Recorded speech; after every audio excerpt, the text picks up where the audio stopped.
أشهد أن لا إله إلا الله وحده لا شريك له وأشهد أن محمدا عبده ورسوله أما بعد فأعوذ بالله من الشيطان الرجيم بسم الله الرحمن الرحيم الحمد لله رب العالمين الرحمن الرحيم مالك يوم الدين إياك نعبد وإياك نستعين اهدنا الصراط المستقيم صراط الذين أنعمت عليهم غير المغضوب عليهم ولا الضالين إنما يعمر مساجد الله من آمن بالله واليوم الآخر وأقام الصلاة وآتى الزكاة ولم يخشى إلا الله فعسى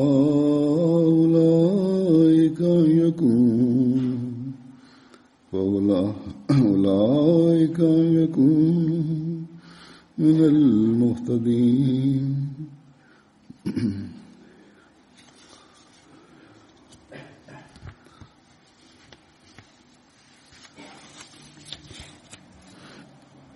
Allah Ta'ala uzoq muddatdan so'ng Fransiyadagi Ahmadiyya jamoatiga bu yerda yana bitta masjid qurishga imkoniyat ato etdi.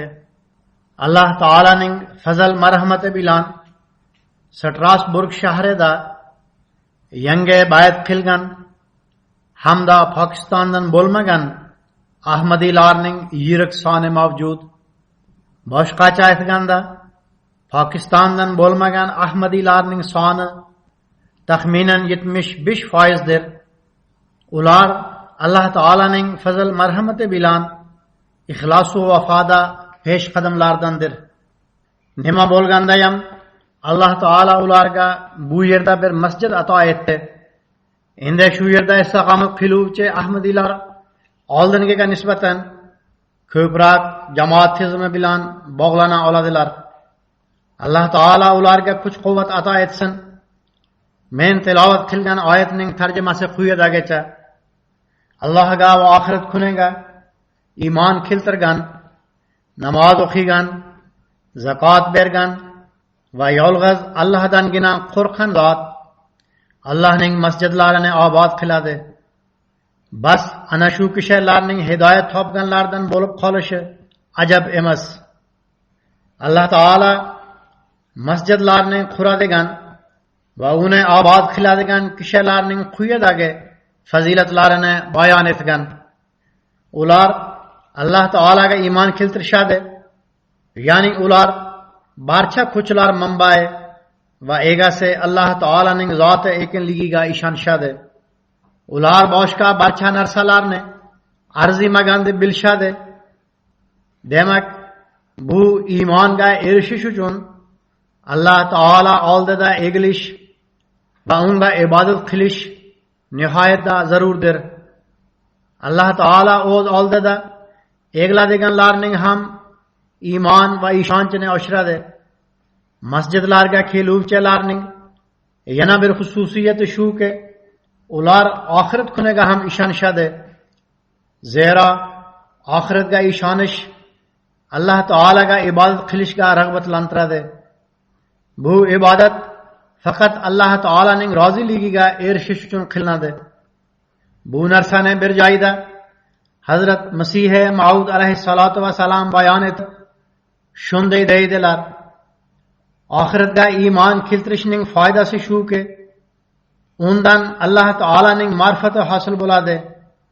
Chinakam ma'rifat, haqiqiy taqvo hamda qo'rquvsiz hosil bo'la olmaydi.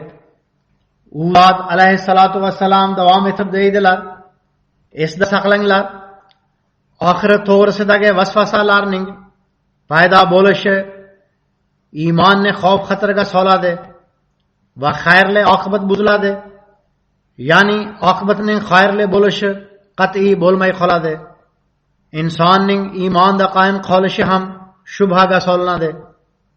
Demak, qalbida oxirat to'g'risida hech qachon vasvasa tug'ilmagan hamda oqibatning xayrli bo'lishi uchun Alloh taolo huzurida egilib turgan kishigina haqiqiy ibodat qiluvchi va masjidlarni obod qiluvchi kishidir. U zot yana deydilar: masjidlarni faqatgina namoz qoyim qilguvchi kishilargina obod qila oladi, yoki masjidlarni qurish faqat ularga foyda yetkazadi. Ular biz bu masjidni dunyoga ko'z qilish uchun emas, balki biz uni 5 mahal obod qilamiz deya ahd qilishadi. Alloh taolo shu yerda namozni qoyim qiluvchilar deb marhamat qilgan. Qoyim qilishning ma'nosi namozni jamoat bilan o'qishdir. Bundan tashqari Alloh taolo zakotga, ya'ni moliyaviy qurbonlikka e'tiborni qaratgan. Bu narsa masjidlarni obod qiluvchilar uchun xususiyatlardan bo'lishi kerak. Ular Alloh taolo dinini yoyish uchun qurbonliklar qilsin. Alloh taolo bandalarining haq-huquqlarini ham ado etsin. Buning barchasi qalblarimizda Alloh taolaning qo'rquvi ko'paysin va uning roziligiga erishish uchun jon jahd bilan harakat qilishimiz uchundir. Alloh taolo deydi: buning barchasini bajargan kishilargina Alloh taolo nazdida hidoyat topgan kishilardir yoki hidoyat topgan kishilardan sanaladilar. Demak, biz doimo duo qilib turishimiz kerak va shunga ko'ra harakat ham qilishimiz kerak. Yangi ahmadiylar ham, eski ahmadiylar ham Alloh taolo oldida egilib duo qilishlari kerak. Balki eski ahmadiylarning, ayniqsa Pokistondan kelgan ahmadiylarning mas'uliyati ko'proq. Ular yangi bay'at qilganlarga o'z namunalarini ko'rsatishlari kerak.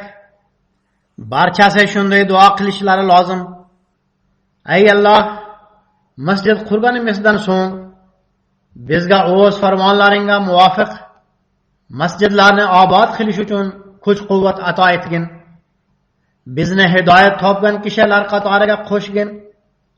Biz o'z kamchiliklarimiz va sustkashligimiz tufayli masjidlarni obod qilish to'g'risidagi farmoningga amal qilmay, dunyo va oxiratimizni nobud qilguvchi bo'lmaylik. Bizga rahim qilib turgan holda bizni adashishdan asragin. Bizni to'g'ri yo'lga boshlagin. Niyatlarimizni doimo pokiza qilgin. Biz sening haqqingni ado qilguvchi bo'laylik. Bu hududda dining payg'amini yetkazguvchi bo'laylik. Biz bu masjidning qurilishi bilan sen yuborgan Masih Maud alayhissalomning farmoniga muvofiq bu masjidni islom targ'ibotiga vosita qilguvchi bo'laylik. Bizga o'z fazl marhamatingni ko'rsatib, payg'ambar sallallohu alayhi va alihi va sallamning kimda kim Alloh taolo uchun masjid qursa, Alloh taolo ham uning uchun jannatda o'shanday uyni quradi degan farmonlariga sazovor qilgin. Demak, ey ilohim, bizni haqiqiy mo'min qilib o'z fazl marhamatlaringdan ato etib turgin. Demak, bu gaplarga erishish uchun eng birinchi har bir ahmadiy o'z namozlarini ko'rib chiqishi kerak. Nima? Ular 5 mahal kandasiz namoz o'qishga e'tibor qaratadilarmi? jamoat bilan namoz o'qishga intiladilarmi? Faqat masjidni qurib qo'yishgina yetarli emas. Jannatda uy solish uchun masjidni qurib qo'yishgina kifoya qilmaydi. Bu ish uchun iymon bilan birgalikda amalga ham ehtiyoj bor. Alloh taolaning buyruqlariga amal qilishga ham ehtiyoj bor. Hazrat Masih Maud alayhissalatu vassalam jamoatlaridan bo'lish haqqini ado qilishga ham ehtiyoj bor. Musulmonlar har yili minglab masjidlarni qurishadi. Biroq agar bu masjidlarda firqalararo nafrat saboqlari berilsa yoki ularda Alloh taolaning qo'rquvi hamda taqvosi va Alloh taolo bandalarining haq-huquqlarini ado etish o'rniga shaxsiy manfaatlar yoki o'sha firqaning manfaatlari haqida gapirilsa yoxud nomigagina ulamolar payg'ambar sallallohu alayhi vasallam sunnatlari bilan hech aloqasi bo'lmagan bidatlarni paydo qilsalar, unda bu masjidlar Alloh taolo va uning payg'ambari nazdida jannatga olib borguvchi masjidlar emas. Demak, masjid haqqini ado etish, uni jannatga olib borish vositasiga aylantirish va uni qurib jannatda bir uy solish ulkan mas'uliyatdir. Har bir ahmadiy bu mas'uliyatga tushunib yetib, so'ngra unga amal qilishi va uning haqqini ado etishga intilishi kerak. Bu davrda Rasululloh sallallohu alayhi vasallamning haqqoniy quli Hazrat Masih Maud alayhissalatu vassalam chinakam musulmon bo'lish, ibodatlar, masjidlar va Alloh taolo xilqati haqqini ado etishni tushuntirganlar. Uni tushunish va unga amal qilishga ehtiyoj bor. Shundagina biz ayta olamizki, biz Alloh taolaga puxta hamda komil iymon keltirib, oxiratga komil iymon keltiramiz va ishonamiz. Alloh taolaning roziligiga erishish uchun o'z namozlarimizni qoyim qilguvchimiz. Biz o'z mol-mulklarimizni qurbon qilib, Alloh taolo bandalarining haq-huquqlarini ham qoyim qilguvchimiz. Biz agar biron zotdan qo'rqadigan bo'lsak, u zot faqat Alloh taolaginadir. Alloh taolaning qo'rquvi qalblarimizda mavjud. Zero biz uni sevamiz. Biz dunyoviy narsalardan hech qo'rqmaymiz. Biz Alloh taolani sevganchalik biron bir dunyoviy narsani sevmaymiz. Biz dunyoviy manfaatlarimizni o'z iymonimiz va dinimiz uchun qurbon qilguvchimiz. Endi Hazrat Masih Maud alayhissalatu vassalam bizga chinakam ahmadiy bo'lish uchun hamda Alloh taolaning haqiqiy bandasi bo'lish uchun qilgan nasihatlaridan ba'zilarini taqdim etaman. Hazrat Masih Maud alayhissalatu vassalam deydilar: Alloh taolo bizga qanchalik a'zolar ato etgan bo'lsa, masalan, qo'l, oyoq, ko'zlar va til, ular zoya qilish uchun emas, ularni o'rta miyona hamda ulardan joiz foydalanishgina ularning parvarishidir. Ya'ni bu narsalar parvarish qilish uchun berilgan. Ulardan noto'g'ri foydalanmay joiz foydalanish lozim. Shuning uchun islom jinsiy a'zolar yoki ko'zni chiqarib tashlashga buyurmagan, balki ulardan joiz foydalanib nafsni pokizalashtirdi. Ya'ni ko'zlar yomon ko'radi, shuning uchun ko'zlarni chiqarib yuboringlar yoki jinsiy a'zolarni olib tashlanglar deb buyurmagan, balki ulardan joiz foydalanib ularni pokiza tutishga buyurgan. Bu haqiqiy narsadir. Alloh taolo deydi: Qad aflahal mu'minun. Bu yerda ham taqvodor kishining hayot xaritasini chizib, natija sifatida dedi: Va ulaika humul muflihun. Ya'ni taqvodor kishining hayot xaritasini chizib, birinchi qad aflahal mu'minun dedi so'ngra va uloika humul muflihun dedi. Ya'ni taqvo yo'llaridan yuradigan kishilar g'aybga iymon keltirishadi, namozni rostlashadi. Ya'ni namozda turli o'y fikrlar tug'ilganda ular Allohga e'tibor qaratishadi. Alloh taolo ato etgan rizq va ne'matlardan uning yo'lida sarflashadi. Ular nafsining xavf xatarisiz oldingi va hozirgi Alloh taolaning kitoblariga iymon keltirishadi. Alloh taolo barcha kitoblarga iymon keltiringlar deb buyurgani bois ularga iymon keltirishadi. Nihoyat ular ishonch darajasiga yetib borishadi. Ana shu kishilar hidoyat boshida turibdilar. Ular oldinga tomon boradigan yo'lda turibdilar. U orqali inson muvaffaqiyatga erishadi. Ko'zlangan manzilga yetib borgan hamda yo'l xavf xatarlaridan najot topgan kishilargina muvaffaqiyatga erishgan kishilardir.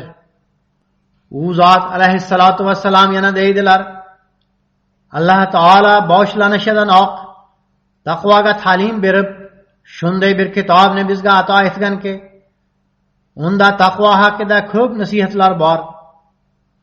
Bizning jamoatimiz barcha dunyoviy g'am alamlarga qaraganda eng ko'p bizda taqvo bormi yo'qmi deb g'am alam cheksinlar.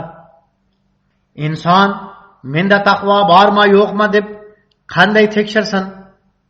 Taqvodor kishilar qanaqa bo'lishadi? Buni izohlab Hazrat Masih Maud alayhissalatu vassalam shunday deydilar: Alloh taolaning kalomida ham shu narsa topladiki, taqvodor kishilar halimlik va miskinlik bilan yurishadi. Ya'ni ularda xoksarlik va muloyimlik bor bo'lib, takabburlik bilan gapirmaydilar. Ularning suhbatlashuvi xuddi kichikning katta bilan gaplashganidek bo'ladi. Biz har qanday sharoitda muvaffaqiyatga erishtiradigan amallarni qilishimiz kerak. Alloh taolo hech kimning ijarachi emas. U xolis taqvoni talab qiladi. Kimda kim taqvodor bo'lsa, u oliy darajaga yetadi. Payg'ambar sallallohu alayhi va alihi vasallam yoki Ibrohim alayhissalatu vassalamdan birontasi ham hurmat ehtiromli merosda topmagan. Biz ishonamizki, Payg'ambar sallallohu alayhi va alihi vasallamning otalari Abdullah mushrik emas edilar. Ammo u payg'ambarlikni bermagan. Bu payg'ambarlik sallallohu alayhi va alihi vasallam tabiatlarida bo'lgan sadaqalar tufayli Alloh taolaning fazl marhamati edi. Bu narsalar Alloh taolo fazl marhamatining sababchisi bo'lgan. Payg'ambarlar otasi Hazrat Ibrohim alayhissalom o'z sidq va vafo hamda taqvosi bois o'g'lini qurbon qilishdan ham ayamadilar. O'zlari olovga tashlandilar. Bizning xojamiz hamda sardorimiz Muhammad Rasululloh sallallohu alayhi va alihi vasallamning sidq va vafolariga qaranglar. U zot sallallohu alayhi va alihi vasallam har qanday yovuz harakatlar bilan kurashdilar. Turli musibatlar hamda aziyatlarga duch keldilar. Ammo hech parvo qilmadilar. Ana shu sidq va vafolari bois Alloh taolo o'z fazl marhamatlarini ko'rsatdi. Shuning uchun Alloh taolo deydi: Innalloha va malaikatahu yusalluna alan nabiyyi ya ayyuhallazina amanu sallu alayhi va sallimu taslima. Ya'ni albatta Alloh va uning farishtalari Payg'ambar sallallohu alayhi va sallamga rahmat jo'natadilar. Ey iymon keltirganlar, sizlar ham uning ustiga salovat va ko'p salom yuboringlar. Demak, bizga buyurilganki, agar sizlar duoning mustajob bo'lishini xohlasangiz, Payg'ambar sallallohu alayhi va alihi va sallamga salovat yo'llanglar. Salavatsiz qilingan duolar osmonga yetib bormaydi va inson muvaffaqiyatlarga erisha olmaydi. ibodatlarning sifatini yaxshilash hamda Alloh taolaning yaqinligiga erishish uchun ham salovat o'qish shartdir. Salovat o'qiydigan kishi shubhasiz payg'ambar sallallohu alayhi va alihi vasallam namunalarini ko'z oldiga qo'yadi. Ya'ni u zot sallallohu alayhi va alihi vasallam ibodatning qanaqa darajalarini o'z ummatlariga ko'rsatib tavsiya qilganlar. U zot sallallohu alayhi va alihi vasallam ko'zlarim quvonchi namozdadir deb marhamat qilganlar. Bundan tashqari u zot sallallohu alayhi va alihi vasallam Alloh taolo xilqatlarining haq-huquqini ado etishda ham o'z namunalarini qoyim qilganlar. Uning misollari topishi mushkul. U zot sallallohu alayhi vasallam o'zlari haqida hech qachon xavotirlanmaganlar. U zot sallallohu alayhi vasallamdan nimaiki bor bo'lsa, garchi tog'larga teng mol davlat bo'lsa ham uni odamlarga taqsimlab berib yuborar edilar. So'rab kelgan kishini hech qachon quruq qo'l bilan qaytarib yubormaganlar. Bundan tashqari ham u zot sallallohu alayhi vasallam qullari doimo xalqqa xizmat qilish uchun tayyor bo'lib turar edi. Demak, salovat o'qiydigan kishi u zot sallallohu alayhi vasallamning go'zal namunalarini ko'z oldiga qo'yib salovat o'qiganda uning e'tibori ham payg'ambar sallallohu alayhi vasallam o'rnatgan go'zal namunalarga tortiladi. Ahvol shunday bo'lganda Alloh taolo o'z sevimli payg'ambari sallallohu alayhi vasallamni sevganimiz bois va u zotga salovat o'qiganimiz bois duolarimizni ham mustajob bo'lish darajasiga ko'taradi. Shunda ham Alloh taolaning yaqinligini topib, halimlik va miskinlikni ko'rsatib, taqvo yo'llaridan yuruvchi zotlar qatoriga qo'shila olamiz. Ana shu kishilar muvaffaqiyatga erishguvchi kishilardir. Hazrat Masih Maud alayhissalatu vassalam bir o'rinda shunday deydilar: agar bizda faqat quruq gaplargina bo'lsa, unda esda tutinglar, uning hech foydasi yo'q. G'alaba uchun taqvo shartdir. G'alabani xohlasangiz taqvodor bo'linglar. Ana shu chinakam taqvodir. Uning buyruqlariga amal qiladigan kishi Alloh taolani tanib oladi. So'ngra namozning haqiqatini, ya'ni namoz o'zi nima, chinakam namoz qanaqa bo'lishi kerak deya u zot alayhissalatu vassalam deydilar. Ko'p kishilar borki, ular tildan Alloh taolani tan olishadi, ammo agar sinchiklab qarasangiz ularda dahriylik ko'rinadi. Zero ular dunyo ishlari bilan band bo'lganlarida Alloh taolaning g'azabi hamda buyukligini butunlay unutib yuborishadi. Shuning uchun o'ta muhim narsa shuki, sizlar duo orqali Alloh taoladan ma'rifat so'ranglar. Unga bo'lgan komil ishonch u siz hosil bo'la olmaydi. Komil ishonch Alloh taolo bilan aloqani uzish bir o'lim ekinligini bilgandagina hosil bo'ladi. Gunohdan saqlanish uchun duolar bilan birgalikda chora tadbirlarni ham qo'ldan boy bermanglar. Duo ham shart, chora tadbir ham shart. Ishtirok etib gunohga chorlaydigan ulfat va davralarni tark etib yuboringlar. Bizdan har birimiz o'zini tekshira oladi. Biz qanaqa davralarda, qaysi teledasturlar va qaysi narsalar bizni gunohga rag'batlantirmoqda va qaysi narsalar bizni gunohga rag'batlantirmoqda deb ko'rib chiqa olamiz. Ularni tark etish kerak.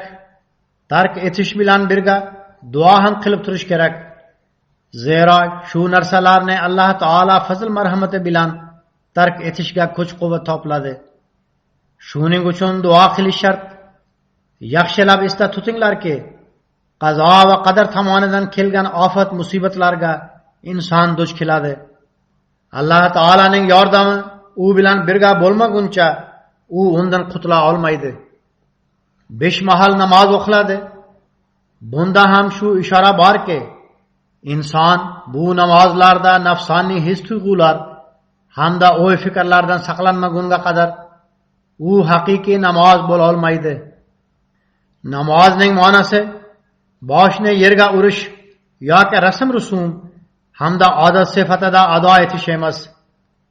Namoz shunday narsaki, qalb ham uni his etadi va ruh erib, xofli holatda Alloh taolo ostonasiga yiqiladi.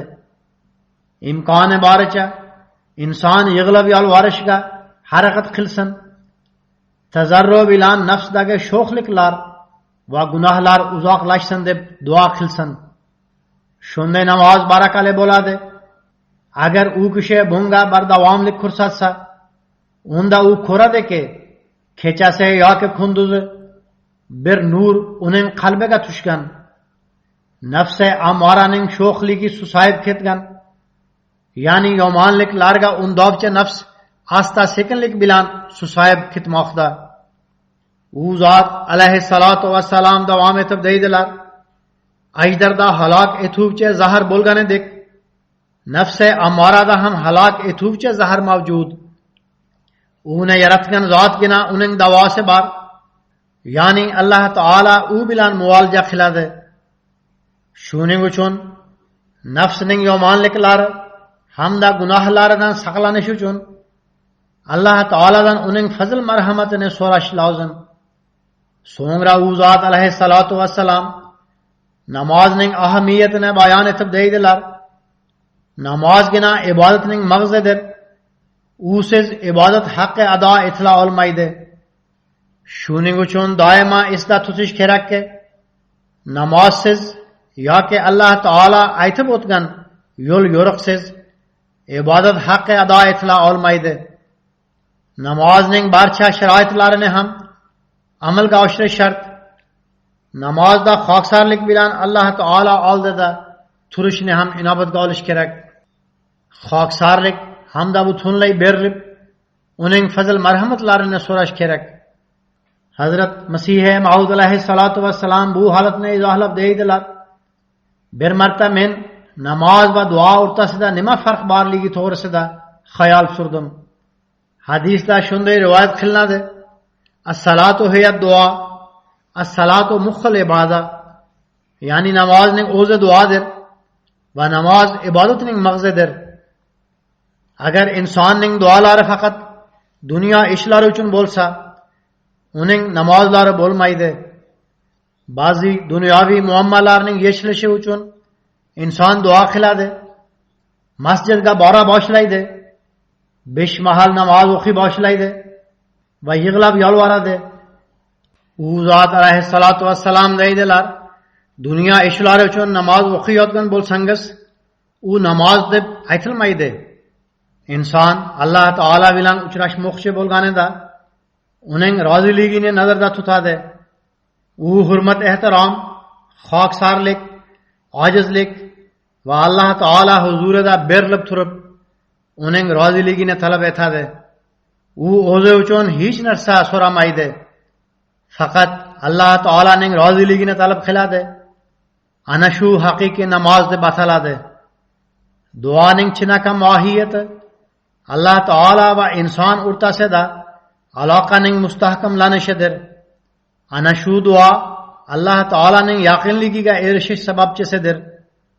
Ana shu duo insonni behuda gaplardan uzoqlashtiradi. Haqiqiy narsa shuki, inson Alloh taolaning roziligiga erishish, shundan so'ng o'zining dunyoviy ehtiyojlari uchun duo qilish joizdir. Ya'ni birinchi Alloh taolaning roziligiga erishish uchun duo qilinglar. Shundan so'ng dunyoviy ehtiyojlar uchun ham duo qilinglar. Zero u ham Alloh taolaning fazl marhamati bilan qondiriladi. Bu ko'rsatma shuning uchun berilganki, ba'zida dunyoviy qiyinchiliklar diniy ishlarga to'sqinlik qiladi. Ayniqsa nuqson hamda kamchiliklar davrida bu ishlar qoqilish sababchisiga aylanadi. Ya'ni kamchilik nuqsonlar diniy ishlarda adashish sababchisi bo'lib qoladi. Shuning uchun Alloh taolo birinchi aloqani o'rnatinglar, so'ngra dunyoviy ishlar uchun ham duo qilinglar deya marhamat qildi. Salot so'zi tazarru degan ma'noni bildiradi. O'tdan kuyish paydo bo'lganidek duoda ham xuddi o'shanday kuyish paydo bo'ladi. Inson o'lim holatidek bo'lgan holatiga yetganida salat deb ataladi. Demak, namozning haqiqiy holati ana shunday. Biz unga erishishimiz kerak. Alloh taolo bizga buning uchun kuch-quvvat ato etsin. Esda tutinglar, iymon iddaosi bo'lganda namozlarni ado etish ham shartdir. Ba'zi kishilar 3-4 ta namozni o'qib olib iymonga iddao qilishadi. U iddao noto'g'ridir. Iymonning ildizi namozdir. Ildizi yo'q narsa mo'rt daraxtiga o'xshaydi. Uni biroz shamol ham yerga qulatib tashlaydi. Bu narsalarni izohlab, u zot alayhissalatu vassalam shunday deydilar: kun qattiq isiganda osmonda bulutlar to'planib yomg'ir mahali kelib qoladi. Xuddi shunday insonning duolari iymon issiqligini yuzaga keltiradi. Shunda ish amalga oshadi. Haqiqiy namozda inson tazarru, yolvorish va tavozu bilan Alloh taolo huzurida turadi. Inson banda bo'lib turib beparvolik qilganida Alloh taolaning zoti ham g'ani, ya'ni behojatdir. U ham hech kimni inobatga olmaydi. Har bir ummat unda Alloh taolaga e'tibor qoyim bo'lib turgunga qadar qoyim bo'lib turadi. Iymonning ildizi ham namozdir. Ba'zi ahmoqlar Alloh taolaga bizning namozlarimizning ne hojati bor deyishadi. Ey nodonlar, Alloh taolaning hech kimga ehtiyoji yo'q. Ammo sizlarning ehtiyojlaringiz bor. Toki Alloh taolo sizlarga e'tibor qaratsin. Alloh taolaning e'tibori bilan buzilgan ishlarning barchasi tuzaladi. Namoz minglab xatolarni yuvadi va u Alloh taolaning yaqinligiga erishish vositasidir. Ya'ni namozlar o'qish bilan Alloh taolaning yaqinligi topiladi, xatolar o'chiriladi va buzilgan ishlar to'g'rilanadi. Bundan tashqari xolis niyat bilan masjidga kelib o'tirib namozni kutadigan kishi to'g'risida Payg'ambar sallallohu alayhi va alihi vasallam deydilar: namozni kutib o'tirgan kishi kutib o'tirgunga qadar namozda deb hisoblanadi. Ya'ni agar u kishi masjidda o'tirib Alloh taolani yod etsa, u namoz bilan band bo'lgan deb hisoblanadi. Farishtalar unga salovat yuborib shunday deyishadi: ey Alloh, unga rahm qilgin va uni kechirib qo'ygin. Uning tavbasini qabul qilgin. Demak, masjidga kelib namoz o'qiydigan kishining ajr mukofoti naqadar ulkandir. Unga nafaqat namoz o'qish ajr mukofoti topiladi, balki kutish ajr mukofoti ham beriladi. Farishtalar uning uchun duolar qilishadi. Demak, shunday mehribon Xudoning ibodat haqqini ado etish uchun biz ko'proq harakat qilishimiz kerak. 5 mahal namozga kelib masjidni obod tutishga harakat qilishimiz kerak. Hazrat Masih Maud alayhissalatu vassalam dinning maqsad muddaosi birlikni paydo qilib, bir ummat va bir qavm qilib qo'yishdir degan narsani bayon etib deydilar: Alloh taolo irodasi shuki, barcha insonlarni bir tanu, bir jondek qilib qo'ysin. Bu jamiyat birligi deyiladi. Undan ko'p insonlar ijtimoiy holat jihatidan bir inson deb tushuniladi. Ya'ni ko'pgina insonlar jamlanib bir insonga aylanishadi. Dinning maqsadi ham shuki, tasbihdagi donachalardek jamiyat birligi ipiga barchasi tizilsin. Jamoat bilan o'qiladigan namoz ham ana shu birlik uchundir. Toki barcha namozxonlar bir vujud deb hisoblansin.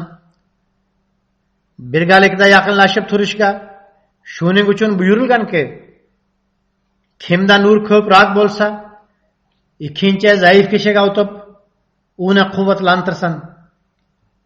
Hattoki haj ham ana shu maqsad uchundir. Jamiyat birligini paydo qilish uchun va qoyim tutish uchun Alloh taolo shunday asos solgan. Birinchidan buyurdiki, har bir mahalladagilar 5 mahal namozni jamoat bilan mahalla masjidida ado etsinlar. Toki axloqlar o'zaro almashib tursin va nurlar birgalashib kuchsizlikni uzoqlashtirsin. Hamda o'zaro tanishuv va muhabbat paydo bo'lsin. Tanishuv o'ta yaxshi narsadir. Zero u sabab muhabbat ko'payadi. U birlikning asosidir.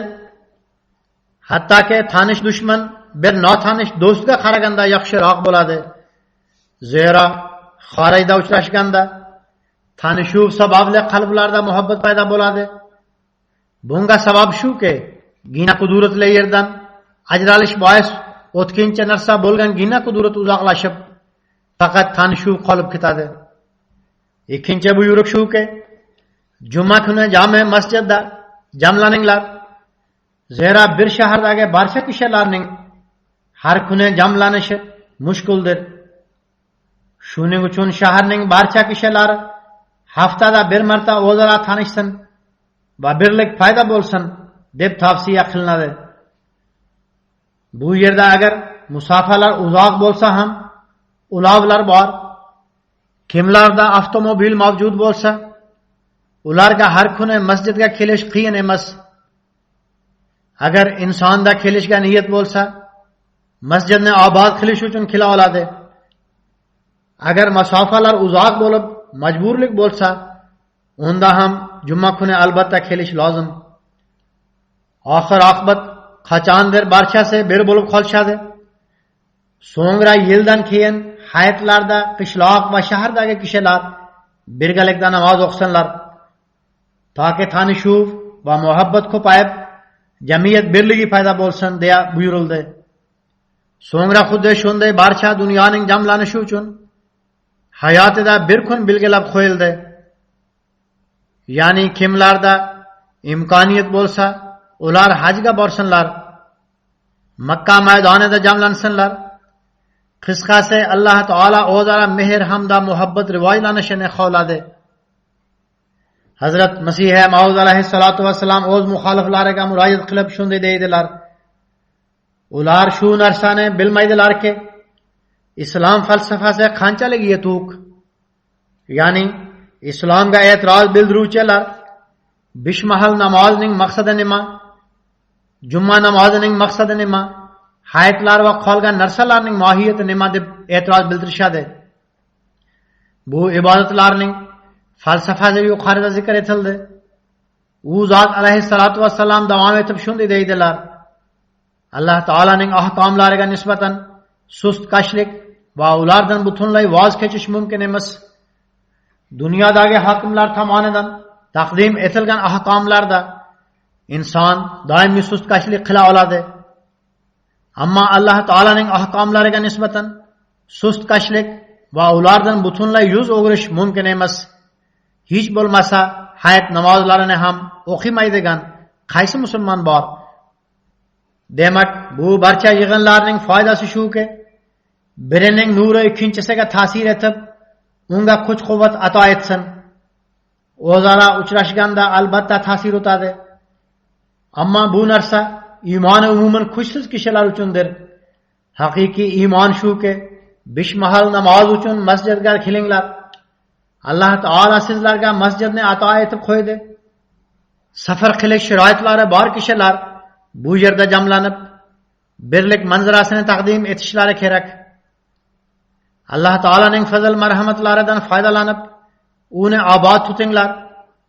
Shundan so'ng Alloh taolo ham mehribonlik ko'rsatadi. Yuqorida zikr etganimdek, 5 mahal namoz uchun keladigan kishilarga Alloh taolo ular uchun duo qilishga farishtalarni tayinlab qo'yadi. Bundan tashqari, jamoat bilan o'qiladigan namozning ajr mukofoti ham 27 barobar ko'proqdir. Demak, Alloh taolaning ushbu marhamatlariga qaramay, imkoniyat bo'la turib ham uni e'zozlamasak, bu bizning baxtsizligimizdir. Har bir ahmadiy bu haqda o'ylanishi kerak va harakat qilib masjidni obod qilishi lozim. Hazrat Masih Maud alayhissalatu vassalam deydilar: "Ey o'zlarini mening jamoatim hisoblagan odamlar, taqvo yo'llariga qadam qo'ygan zahoti yo'q. Sizlar osmonda mening jamoatimga kirgan hisoblanasizlar. Shuning uchun o'zingizning 5 vaqt namozingizni shunday bir xavf va qalb halovati bilan o'qinglarki, go'yo sizlar Alloh taolani ko'rayapsizlar. Alloh taolo uchun sidqi dildan ro'zalaringizni kamol toptiringlar. Zakot berishga qodir har bir kishi zakot bersin. Kimda kim haj safarini ado etishga qobil va qodir bo'lsa va hech qanday to'siq bo'lmasa, haj safariga borsin. Yaxshilikni avaylab, e'zozlab ado etinglar va yomonlikni undan bezor bo'lib tark etinglar. Shubhasiz shuni esingizda saqlangki, taqvodan xoli bo'lgan hech bir amal Alloh taolaga yetib bormaydi. Har bir yaxshilikning ildizi taqvodir. Qaysi bir amalda bu ildiz zoyi bo'lmasa, amalning o'zi ham zoyi ketmaydi. Avvalgi mu'minlarga sinov bo'lganidek, sizlarga ham xilma-xil ranju alamlar orqali sinov bo'lishi zarur. Shuning uchun ogoh bo'linglar, tag'in qo'g'lib ketmanglar. Agar sizlar osmon bilan mustahkam aloqada bo'lsangiz, yer sizlarga hech qanday ziyon yetkaza olmaydi. Sizlar qachonlardir o'zingiz ziyon ko'radigan bo'lsangiz, dushman qullari bilan emas, o'z qullaringizdan ziyon ko'rasiz.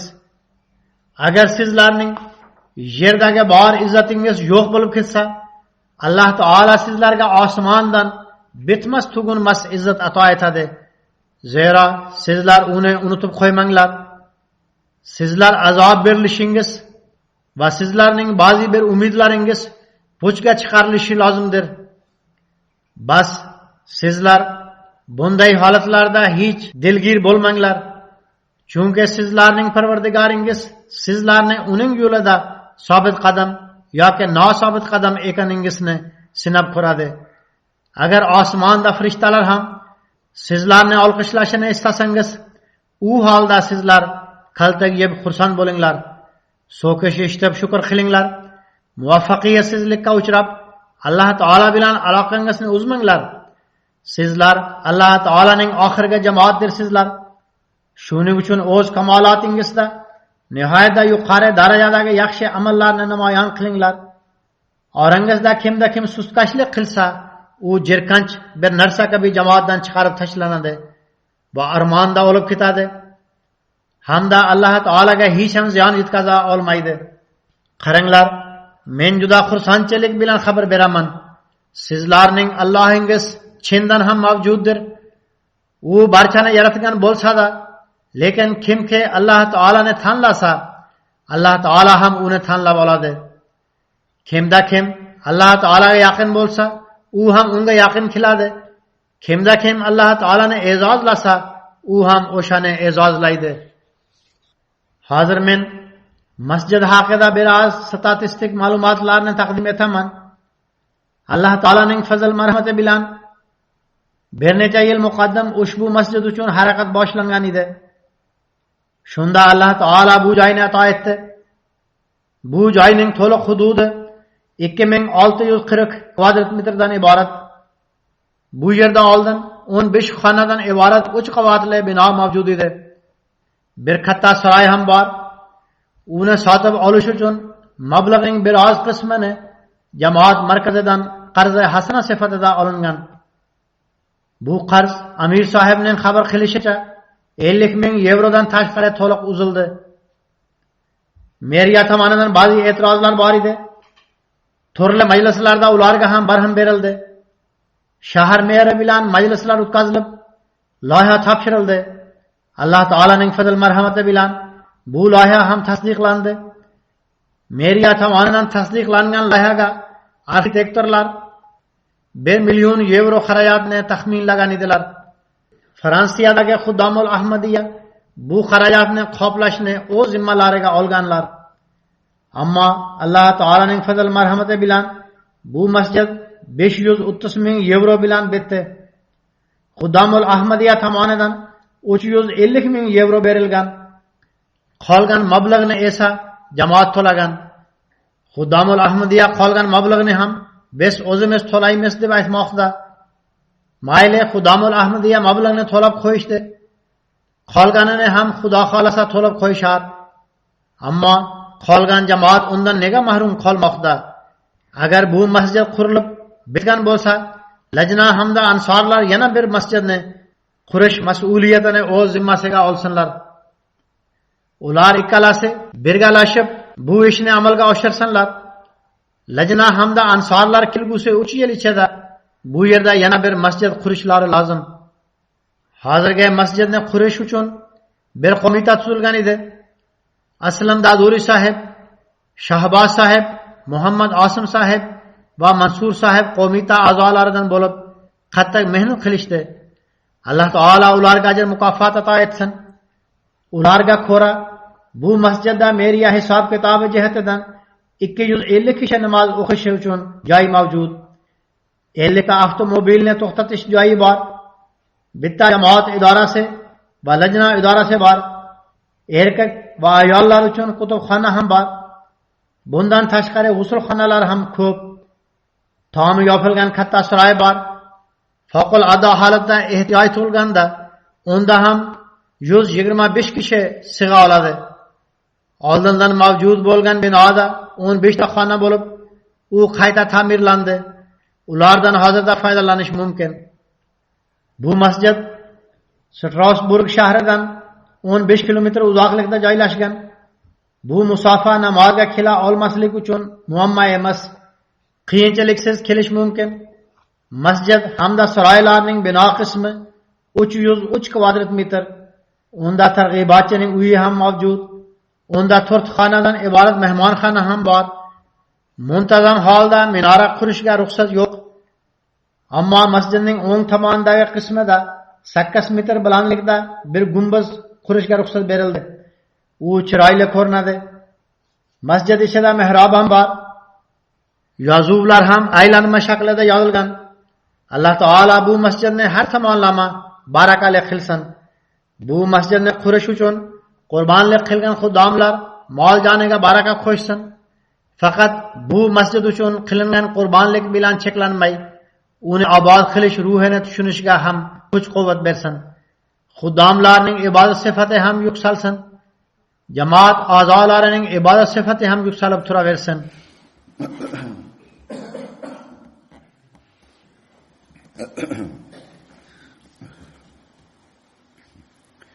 Alhamdulillah nahmaduhu wa nasta'inuhu wa nastaghfiruh wa nu'minu bihi wa natawakkalu alayhi wa na'udzu billahi min shururi anfusina wa min sayyiati a'malina. من يهده الله فلا مضل له ومن يضلله فلا هادي له ونشهد أن لا إله إلا الله ونشهد أن محمدا عبده ورسوله. عباد الله رحمكم الله إن الله يأمر بالعدل والإحسان وإيتاء ذي القربى وينهى عن الفحشاء والمنكر والبغي يعظكم لعلكم تذكرون. اذكروا الله يذكركم وادعوه يستجب لكم ولذكر الله أكبر.